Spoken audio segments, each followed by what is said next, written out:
Good afternoon, friends. Stephen Benoon here with Israeli News Live, and we are at the 26th of March. I've actually been loading quite a few inside reports over on Patreon 3 thus far. I'll be loading more in the morning. And normally, what I'm loading on Patreon is the inside information that I'm getting even before it makes mainstream media headlines. I decided, though, tonight, because it's a little bit late when I got back in, to share some of that information with you even now, because there are some news reports that are going on around the world there. And that is, this is one of those right here. The defense security of Asia interceptor crisis. Israel days from running out of Arrow 3 and U.S. THAAD stocks drain in Iran war.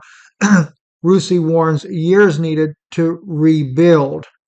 This is a very serious situation. It's one of the reasons why you see less of the Patriot missiles being fired in Israel, why there are so many of those missiles getting through to their targets. It's mainly what it seems to me is that Israel and the United States are being more cautious about what they're willing to try to shoot down because of the fact that they just don't have enough. Not to mention, Iran also has learned how to overwhelm the system. Now, this is something I reported over on our Patreon channel that I've not shared here as of yet. But Iran has got a very interesting way of overwhelming Israel's system. What they're doing is they're flying in drones ahead. It takes about 2 hours for the drones to reach Israel, and it takes only about 8 minutes for their hypersonic missiles to reach Israel. And what they're doing then is they're sending the drones ahead of the system there so that it overwhelms their defense capabilities, and then it almost simultaneously the larger missiles are coming in. So at that point, the system has to figure out what is it going to target. And unfortunately, it just cannot respond fast enough. Israel is not letting the world know just how much damage is being done in their nation. But I'm going to show you something tonight that is going to shock you. One is one that my wife posted on her X channel, Yana Satova, under her maiden name there. Going to play a couple of different clips here for you to look at. But these are people that are in Israel that are exhausted, they're tired, they're running out of patience, and they're very angry because it is a bombardment against the country there. I'm going to turn the volume down on his because it's not, you won't get to see, well, maybe they do have a translation in English. Let's listen in on this one right here then. You destroyed Kiryat, the border towns, everything. That this is impossible already. How many? We're fighting for our homes. We're doing everything we possibly can here. But there's no country backing us up to succeed. You need a country behind you. Can't do this alone. You've destroyed Kiryat Shimona, the border towns, everything. What are you doing?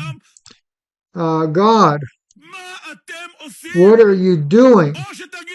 Either admit you can't handle this and let us go, or do what needs to be done already. I've poured my soul into every place I could that will show, and they'll kill us, hurt us at a wedding. It's probably his daughter that passed there. And again, my heart goes out to anyone that dies in these wars, but unfortunately, these things have a way of coming back on us. All the evil that has been done to Gaza, to the Palestinians in the West Bank, it's coming back. So he's one. The other one, though, I want you to be able to see. This here is the mayor, I believe it is. RT published this one here. Raging Israel mayor breaks Netanyahu's info blockade with insane revelation. Now, I'll first read some of this off. First time, city and country simply disappears. It's talking about a city just totally disappeared. 2/3 of the residents already fled. The fixed roads, 8 a.m. by 10 a.m., new crater. No one restoring anything, no protection at all. You see, Netanyahu had to have this war with Iran. He just had to have it, didn't he?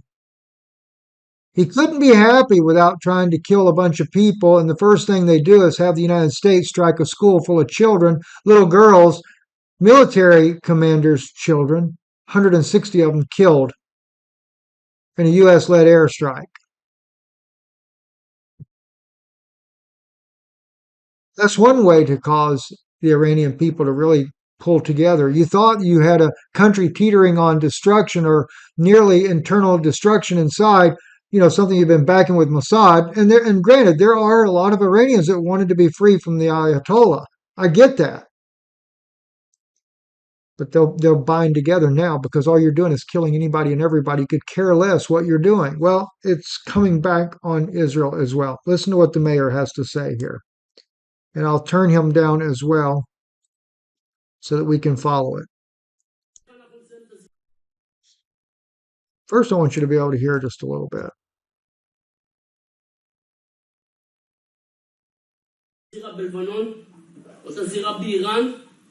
אם הפסדנו עיר במדינת ישראל, זו הפעם הראשונה שעיר במדינת ישראל הולכת.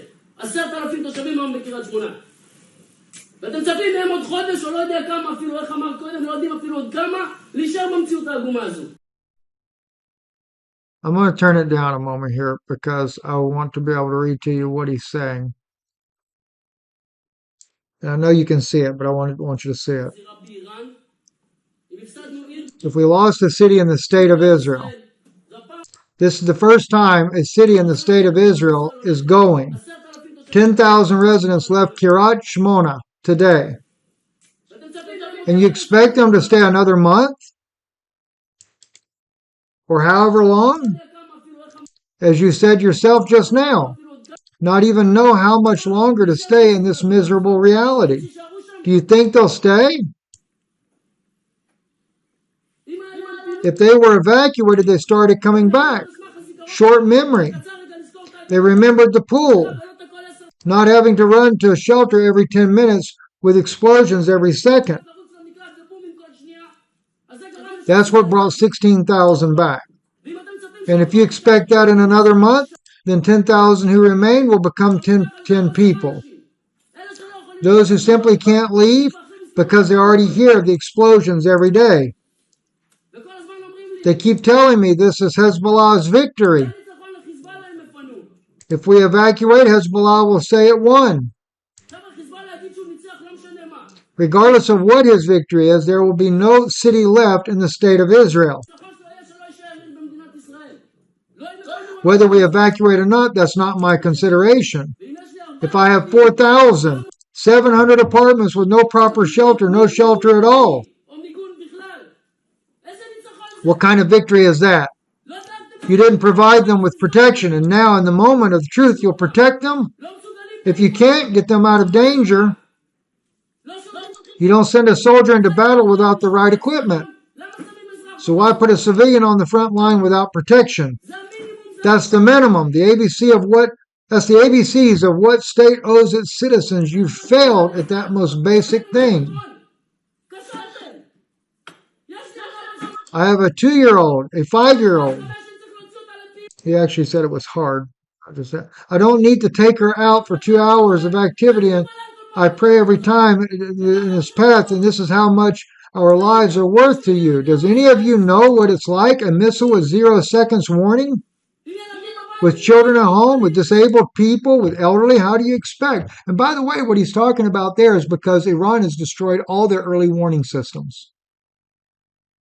That's why they can't even shoot many missiles down. Iran has been very strategic in their attacks. They knew ahead of time exactly what to do, how to fight this war. And one man that I know that knows a lot about Iranian capabilities, he said if they could only last to the middle of March, he said this to me about 2 weeks ago, he said they will actually turn the war in their favor. And they're starting to. 80-year-old man from Meshaba on the 3rd floor to reach the shelter in 10 seconds. Or a poor bus driver to stop the bus, let the passengers off and reach a shelter. He was hit in the head in the last strikes. We got off lucky. That bus was full of people. I had a situation with no medical response, even that basic care. Without any idea with anything, tell me, are you normal? What are we? What kind of citizens are we? That's the mayor there of that little town. Israel is coming apart at the seams from this war. Now, what's really concerning to me, though, is what this man said at the end of his speech here.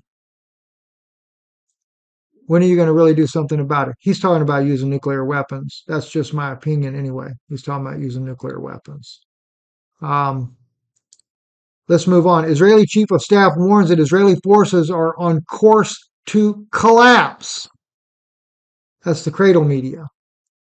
According to a report from the Ynet, Israeli chief of staff Eyal Zamir issued a stark warning during a cabinet meeting declaring that Israel forces on course to collapse into themselves under the mounting internal operations strain. Zamir cautioned that force requirements are rapidly expanding while the army remains overstretched across multiple active fronts from Gaza to Lebanon to Syria and the occupied West Bank. And now you have Iraq joining into the war with Iran. You have Yemen just declared they're going to join into the war with Iran. Hezbollah has joined into the war with Iran. And I'm sure many of you are thinking, well, gosh, we have Gog of Magog war. No, you don't. I will tell you one thing. As I watch what Israel is doing, I cannot help but think of when the scripture says Satan knows he has but a little time and he is seeking whom he may devour. That's what the Israeli government under Netanyahu, Ben-Gvir, Smotrich, and all the other little thugs that have been over there murdering people from early on. We got a very special broadcast. We're going to be bringing out to you something that's going to shock you to your core. Probably end up sharing it over on Patreon first. I'm not really sure how we're going to do that as of yet. Shock you to your core what really happened on October the 7th. But anyway, the Israeli forces there, they are stretched very thin, so badly that even today, 3 of them committed suicide. Now, it's not the 3 that you see here just laying there asleep. Israeli media reports indicates that 3 Israeli soldiers committed suicide on the northern fronts as a result of military pressure they are facing from Hezbollah. The suicide rates amongst military personnel is staggering in Israel right now. Most of them because of killing children they can't live with themselves anymore. You can't, if there's anything human at all about you, you can't murder all these children and think that you're going to be able to sleep well at night. It just doesn't happen. Jeffrey Sachs, let's take a look at what Jeffrey says about the 150 schoolgirls, actually 160. Let's see just a little bit about what he had to say here. Every word about America first. His whole premise was, we're not going to do this. And he did exactly the opposite of what he said. He did exactly the opposite of what the American people say.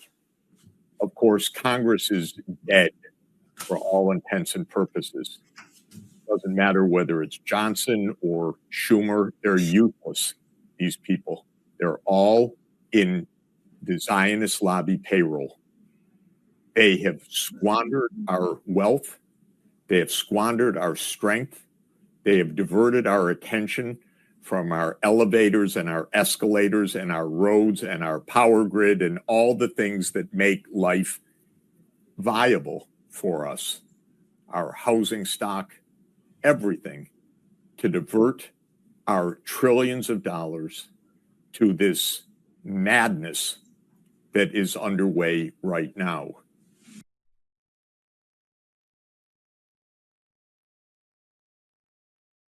Jeffrey Sachs there with Judge, Judge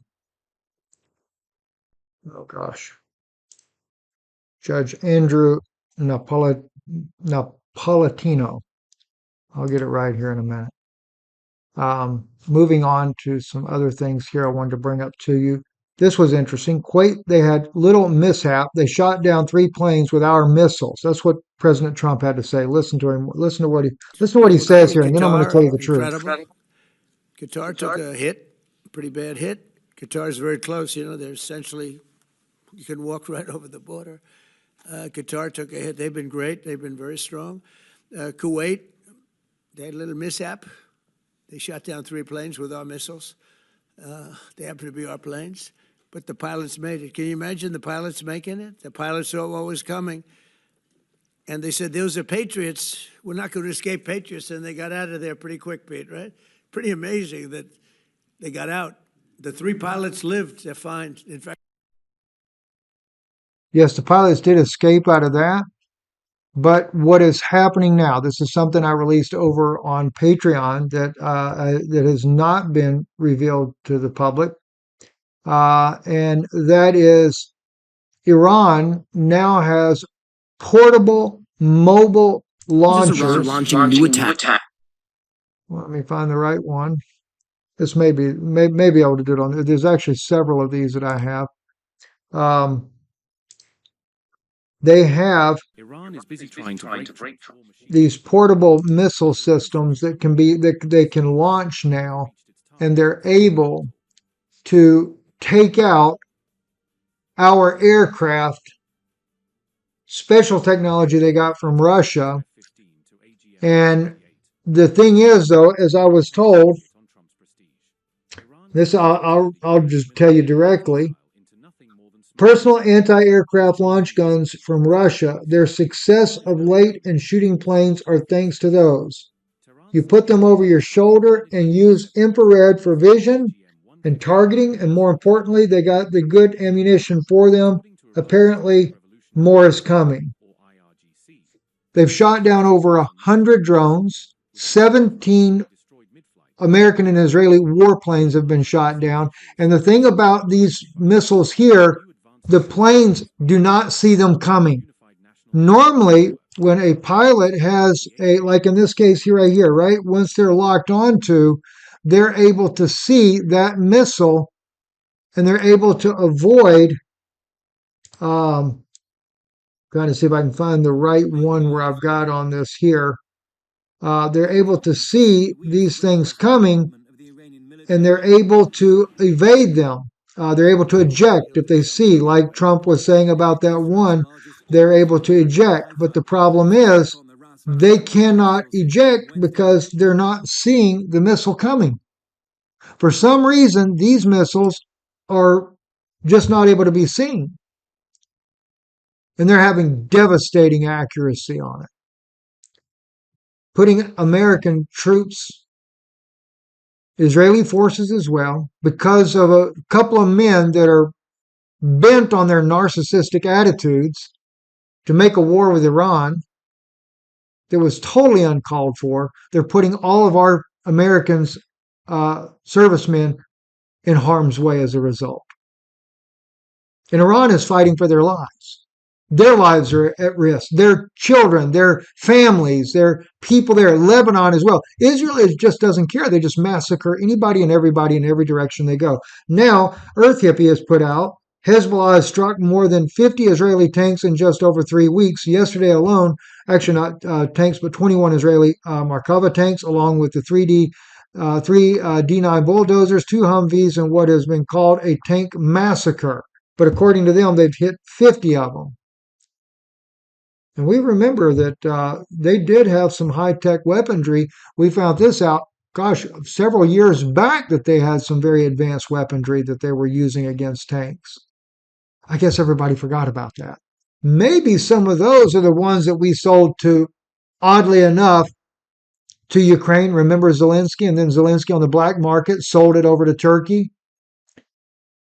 Not directly to Turkey, but through some of the proxies that Turkey had. And then those weapons just end up a little bit of everywhere. Now Hezbollah has them. They're using them on Israeli tanks. Isn't that going to be interesting when you find out that it's American weapons shooting back and taking out Israeli tanks? And then you have all this high suicide rates that are going on. It's crazy. Now, Stu Peters put out JD Vance, Iran was going to use nuclear suicide vests to kill tens of thousands of people. That's why they had to attack. Oh, now we got a whole new thing going on. Let's listen in. This ought to be very, very interesting.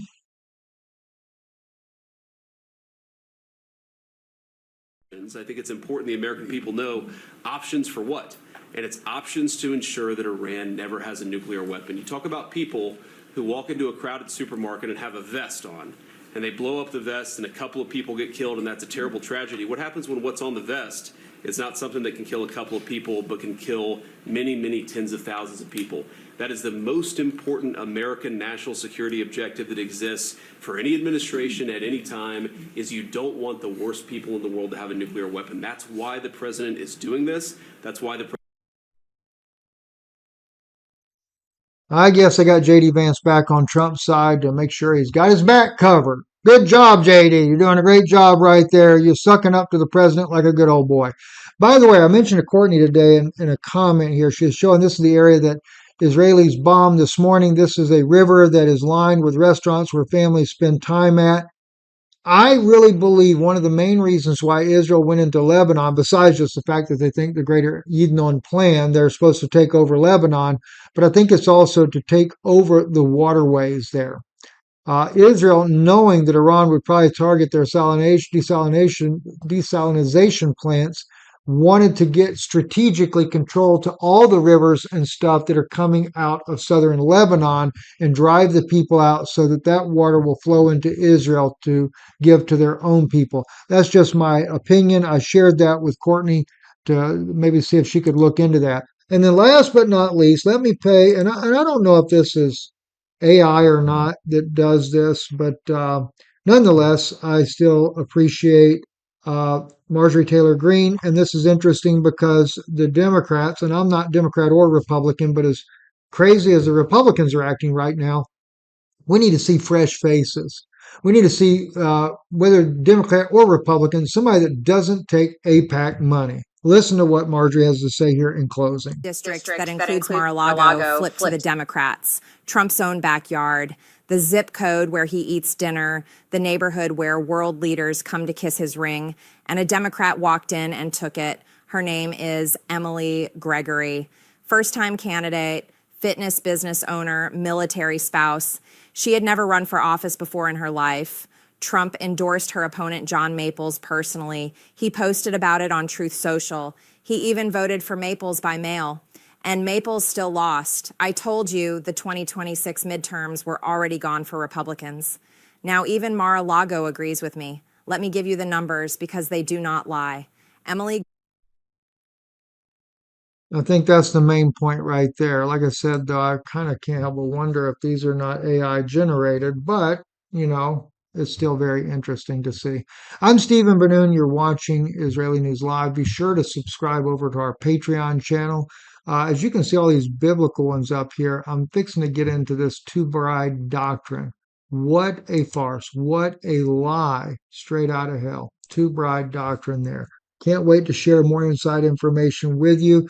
Tomorrow, we will have Samara Munshi on, talking to her about the situation, her resignation from the Religious Liberties Committee that she was on with Carrie Prejean Bowler. And so we will be having her on an interview tomorrow afternoon. Can't wait to share that information with you guys as well. Thank you. Thank you for your support. If you want to financially support the broadcast, our website, or excuse me, our mailing address is right there above my head. We certainly thank you for your kindness and helping us keep on the air. God bless you and thank you for listening. Oh, by the way, don't forget to, real quick, I don't want to forget about this. Besides my wife's Substack, substack.com at Yana Satova, definitely I'll put that in the link below for you there. But this broadcast that Yana and I did earlier today about Francesca Albanese exposed the most moral army in the world. That is a powerful, powerful interview. Same as well with Chuck Baldwin. Very powerful, two very powerful times that we spoke today, and you definitely want to check both of those out. Stephen Benoon here with Israeli News Live.